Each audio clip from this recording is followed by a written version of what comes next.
Welcome to the Windows Computer and Technology channel, and well, a little more than 24 hours after the release of updates for Windows 10 and Windows 11. For the most part, it seems that the updates are rolling well. There's no obvious problem that kind of gets out of the background noise, as I call it. Seems everybody's having a standard install.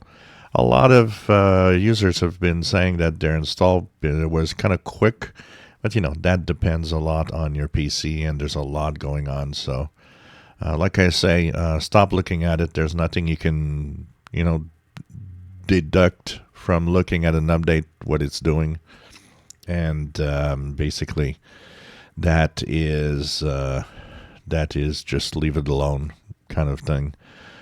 Both on Windows 10, Windows 11, and of course these security fixes are mandatory and important as they fix 0 days. I was reading today one of the 0 days how it exploits actually the Windows operating system, and it's extremely easy for any page that you go to and anything that you go to that would have the designed and desired code to just get a control of your PC. So very important. These 2 0 days already exploited by hackers are extremely important to fix. There's another one also on the server side that's important to update there.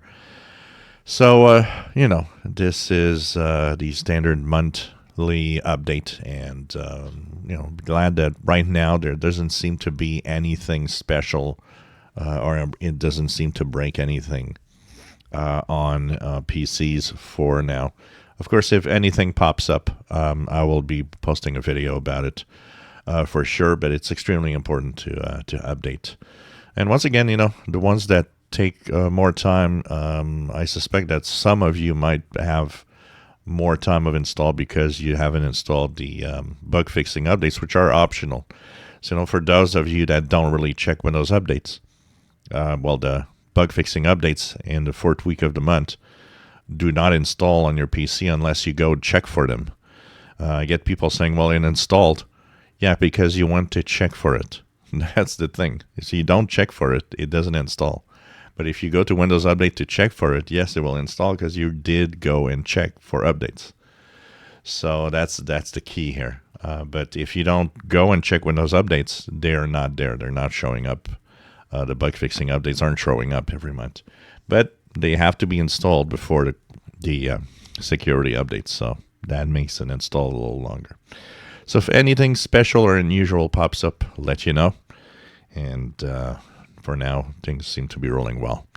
If you enjoy my videos, please subscribe, give us thumbs up. Thank you for watching.